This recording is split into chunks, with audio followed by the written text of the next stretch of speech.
नमस्कार दोस्तों, शनि हिंदी कहानियाँ पर आप सभी का एक बार फिर से स्वागत है। कहानियों के इस खूबसूरत सफरनामे में पिछले अध्यायों में हमने सुदीप और चित्रा की पहली मुलाकात और उनकी खामोशियों को महसूस किया। आज वक्त है इस सफर को एक कदम और आगे बढ़ाने का। तो आइए सुनते हैं अक्टूबर जंक्शन का तीसरा अध्याय। 10 अक्टूबर 2010। अगले दिन सुदीप अपने प्रोग्राम के हिसाब से सारनाथ घूमा।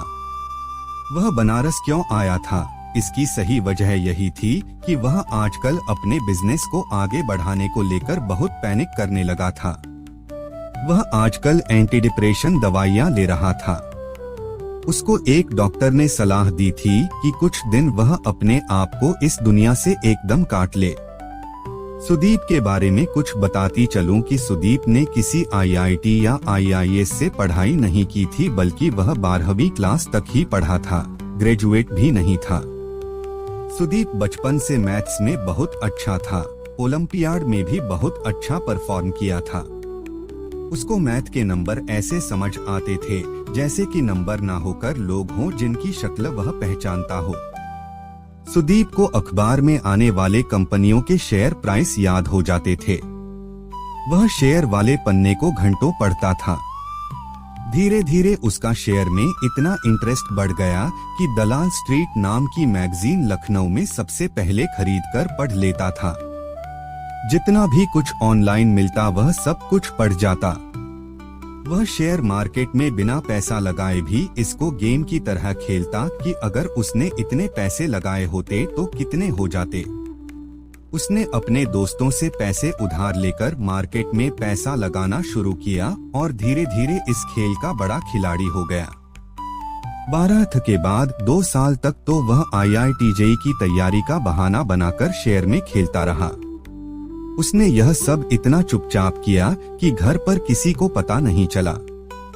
उन 2 सालों में एक ऐसा पॉइंट आया कि उसको लगा कि किसी भी कॉलेज जाकर वह अपना टाइम बर्बाद करेगा। वह आगे पढ़ाई करके अपना टाइम वेस्ट नहीं करना चाहता था। जैसे ही यह बात उसने अपने घर पर रखी, उसके पापा ने उससे बात करना बंद कर दिया। सुदीप को शेयर का इतना चस्का था कि उसको लगा कि लखनऊ में रहकर वह आगे नहीं बढ़ पाएगा। वह घर वालों को नाराज छोड़कर मुंबई पहुंच गया। जिस समय उसके दोस्त कुछ लाख रुपए के सालाना पैकेज की नौकरी के इंटरव्यू दे रहे थे, उस समय सुदीप कई कंपनियों में शेयर इन्वेस्ट करके करोड़ों रुपए कमा चुका था। उसने जो कुछ भी बनाया था उसके लिए दिन रात कोई मेहनत नहीं की थी। एक समय के बाद वह शेयर मार्केट से पैसे कमाने से भी बोर हो गया। वह अपना सारा ध्यान कहीं एक जगह लगाना चाहता था। उसने अपने सेविंग्स के पैसे से बुक माई ट्रिप नाम की कंपनी शुरू कर दी। साल 2008 में जब दुनिया भर में कई कंपनियां बंद हुई, उसी दौरान शेयर मार्केट क्रैश कर जाने से सुदीप को करोड़ों रुपए का नुकसान हुआ। उसने ज्यादातर पैसे ऐसी ही कंपनियों में लगाए थे जो क्रैश में बिल्कुल बंद होने की कगार पर चली गई थीं। ले देकर बुक माई ट्रिप नाम की कंपनी में उसका मन लगता था, इसीलिए अभी बस उसी पर फोकस कर रहा था। अगर वह यह एक कंपनी को अगले 2-3 साल तक चला ले गया तो वह अपने नुकसान की भरपाई कर पाएगा। उसको पहले से दिखता था कि पूरी दुनिया और हिंदुस्तान में लोगों का ट्रेवल को लेकर उत्साह बढ़ने वाला है। आने वाले कल में लोग साल भर पैसे इसीलिए बचाएंगे कि खूब घूम पाएं। खैर, यह तो हुई सुदीप के बारे में बात। अब कहानी पर लौटते हैं। अपने होटल का नंबर देने के बाद सुदीप को थोड़ी बहुत उम्मीद थी कि शायद चित्रा का कॉल आएगा। वह चित्रा के रोने की वजह जानना चाहता था, इसलिए नहीं कि वह उसकी कुछ मदद कर पाएगा, बल्कि इसलिए कि कम से कम उतनी देर उसका ध्यान कहीं और लगेगा। हम इतनी झूठी जिंदगी जी रहे हैं कि हम दूसरे को चुप करवाते हुए अपने आप को भी चुप करवाते हैं। चुप कराने से जब सामने वाला चुप हो जाता है तो बेचैनी और बढ़ जाती है कि हम खुद कहां जाकर रोएं और हमें कौन चुप कराएगा। खैर, चित्रा का फोन नहीं आया। सुदीप की प्लानिंग के हिसाब से बनारस में आज उसकी आखिरी शाम थी। जाने से पहले फिर से 80 घाट पर पहुंचा। पीरिया कैफे में उसने नींबू और शहद पानी ऑर्डर किया और बैठकर घाट की तरफ होती हलचल में खोने लगा। जब थोड़ी देर में घाट से ध्यान हटाकर उसने कैफे के अंदर देखा तो चित्रा सामने वाली टेबल पर दिखी। उसने वहीं से हाथ हिलाया। चित्रा ने उसको देखा और हाथ हिलाया। सुदीप वहां से उठकर चित्रा की टेबल पर पहुंचा और बैठने के लिए पूछा, क्या मैं यहाँ बैठ सकता हूँ? जरूर, पूरा कैफे खाली है वैसे, यह बोलकर चित्रा हंस दी। उसकी हंसी फैलकर सामने ठहरी हुई गंगा के शाम के साथ घुल गई। तो कैसा रहा तुम्हारा ब्रेक? ठीक ठाक। तुम्हारा रोना पूरा हो गया? हाँ, पूरा हो गया। मैं कल जा रही हूँ। मैं भी। किताब पूरी करना तो मुझे भेजना जरूर। तुम क्यों रो रहे थे वैसे उस दिन? पर मैं कहाँ रो रहा था। बकवास मत करो, मैं किसी से नहीं बताऊंगी। लंबी कहानी है। कल शाम 5 बजे की फ्लाइट है वैसे मेरी। तब तक तो बहुत टाइम है। इससे ज्यादा लंबी कहानी थोड़ी होगी तुम्हारी, और अगर हुई भी तो तुम्हारे लिए एक टिकट कराना कौन सा बड़ा काम है, चित्रा ने अपने पिज्जा का आखिरी पीस खाते हुए कहा। पीरिया से निकलकर दोनों थोड़ी देर घाट पर बैठे रहने के दौरान ज्यादा कुछ बातें नहीं हुई। दोनों में से किसी को ऐसा लगा भी नहीं कि बातें खत्म हो गई हैं, बस इसलिए कुछ भी बोलते चले जाएं। करीब 1 घंटे बैठे रहने के बाद सुदीप ने चित्रा से अपने होटल के रूम पर चलने के लिए पूछा। चित्रा चलने से पहले बहुत थोड़ा सा झिझकी। हालांकि सुदीप के पास टैक्सी थी, फिर भी घाट से निकलकर दोनों ने ऑटो किया। सुदीप होटल ताज में रुका हुआ था। ऑटो वाले ने ताज सुनकर बहुत ज्यादा पैसे मांगे। सुदीप पैसे देने के लिए तैयार हो गया, लेकिन चित्रा ने ऑटो वाले को हड़काया। सुदीप ने कहा कि रहने दो, क्या फर्क पड़ता है। चित्रा बोली कि अपने आराम के लिए बाकी लोगों के रेट कभी खराब नहीं करने चाहिए। सुदीप यह सुनकर याद करने लगा कि अभी तक की जिंदगी में उसने कभी मोलभाव किया ही नहीं था। जब ऑटो लंका से निकला तो यूनिवर्सल बुक शॉप पर चित्रा ने ऑटो को रुकवाया। दुकान में अंदर जाते ही चित्रा ने बिना एक भी मिनट गवाए मुराकामी की किताब काफका ऑन द शोर खरीदी। उसके पहले पन्ने पर उसने लाल रंग के पेन से लिखा, with love, luck and light. इसके नीचे अपना ऑटोग्राफ स्टाइल में नाम लिखा और तारीख डाली 10 अक्टूबर 2010। ऑटो में बैठते ही चित्रा ने सुदीप की तरफ किताब बढ़ाई। सुदीप ने किताब को उल्टा पलटा और कहा, मेरी लाइब्रेरी में मुराकामी की सारी किताबें हैं, तुम यह वाली रख लो। अपनी लाइब्रेरी वाली किताब मुझे भेज देना। यह कहते हुए चित्रा ने किताब का पहला पन्ना खोलकर सुदीप को दिखाया। आज 10 अक्टूबर 2010 है। ऐसा दुनिया के हिस्सों में माना जाता है कि आज का दिन शादी के लिए बहुत लकी होता है। सुदीप ने कहा, तुम मानती हो यह सब? चित्रा ने किताब बंद करके सुदीप के हाथों में थमाते हुए कहा, हाँ, कभी कभी। वैसे मेरी तो शादी हो चुकी है, पहले पता होता तो आज के दिन ही शादी करती। चित्रा ने ऑटो वाले को चलाने के लिए इशारा करते हुए कहा। सुदीप को शादी वाली बात सुनकर जितना चौंकना चाहिए था, उससे थोड़ा सा कम चौंका। यहाँ पर चित्रा के बारे में यह बताना जरूरी हो जाता है कि चित्रा ने आधी बात ही बताई थी सुदीप को कि उसकी शादी हो चुकी है। चित्रा की शादी के बाद डाइवोर्स भी हो चुका था, वह भी 2 साल पहले। वह बनारस किसी कविता के इवेंट के लिए नहीं आई थी, बल्कि अपनी मैरिज एनिवर्सरी के दिन वो उस शहर में रह ना पाती। पति सही में कोई बुरा नहीं था उसका, बस कुछ लोगों के साथ मामला सेट नहीं हो पाता तो नहीं हुआ।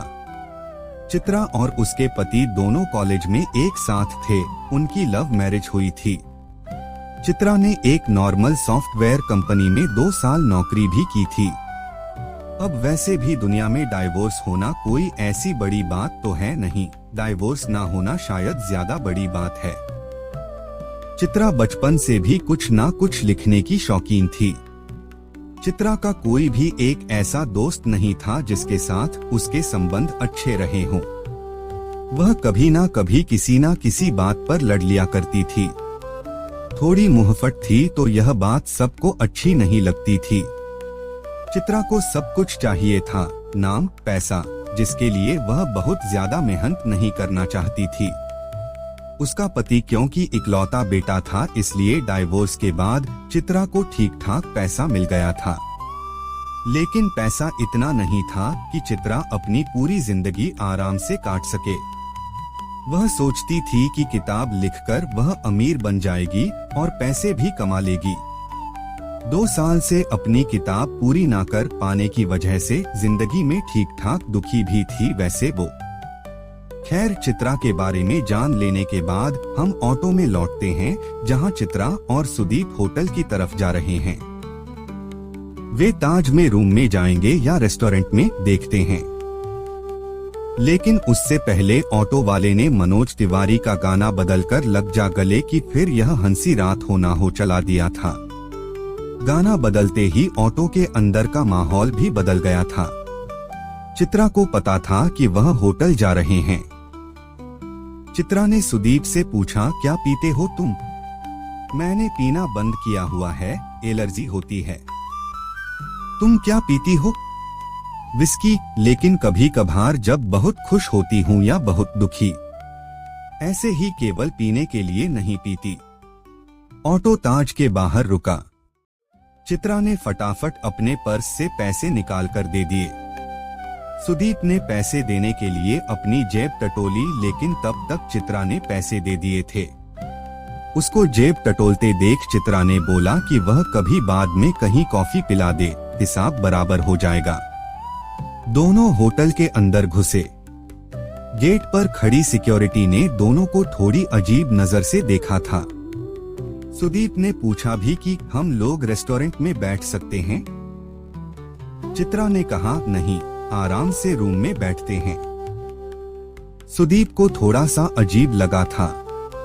अजीब नहीं लगता अगर उसे पता ना होता कि चित्रा की शादी हो चुकी है।